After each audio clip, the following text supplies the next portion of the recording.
Europe's biggest nuclear power plant is on the front line of the continent's bloodiest war in decades after it was attacked by Russian troops. So is there an ongoing risk of nuclear disaster in this conflict? This is the moment the Zaporizhzhia power plant was shelled by Russian forces. Here's what you need to know about it. It's located here in the southeast of Ukraine, around 550 kilometers from the capital, Kiev, and is one of 4 in the country, excluding the disused Chernobyl site. With 6 reactors in total, it's the largest in Europe and one of the 10 largest nuclear power plants in the world. It has a total capacity of 5.7 gigawatts, enough to power more than 4 million homes, and gives Ukraine around 20% of its energy. A team of firefighters eventually put out the blaze at the plant. Thankfully, only one of its 6 reactors was operating at the time of the incident, but it was a close call. Nuclear power plants are designed to withstand all sorts of emergency scenarios, but war is not one of them. There are 3 potential ways that conflict could risk a nuclear disaster. The first is a direct impact of the nuclear reactor itself. They are covered with concrete structures, which are designed to withstand an aeroplane crash. And that was partly after actually 9/11. So these things have been put in place, but whether they could withstand a missile attack, I think that's of great concern.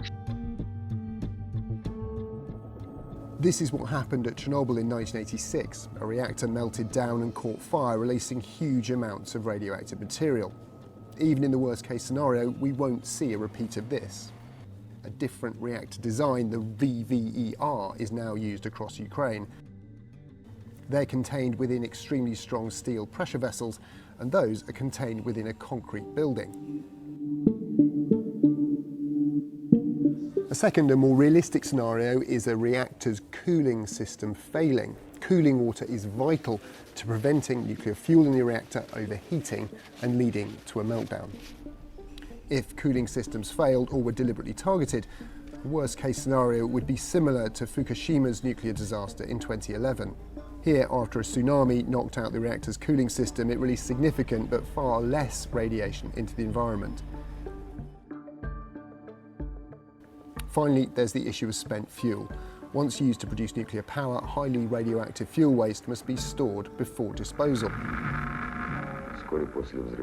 Thousands of tons of spent fuel is stored in and around Ukraine's 4 operating nuclear sites and at Chernobyl. It is about 170 times. Damage to sites containing that waste is a risk. Although it's non-flammable and doesn't dissolve in water, meaning any impact is likely to be localized. It's not clear whether the Russians deliberately targeted the Zaporizhzhia nuclear power plant. A radiation leak would be just as risky for invading forces as it would be for local people. Either way, it's been widely condemned by world leaders and organizations. The reckless actions around the nuclear power plant last night just highlights the danger of this war.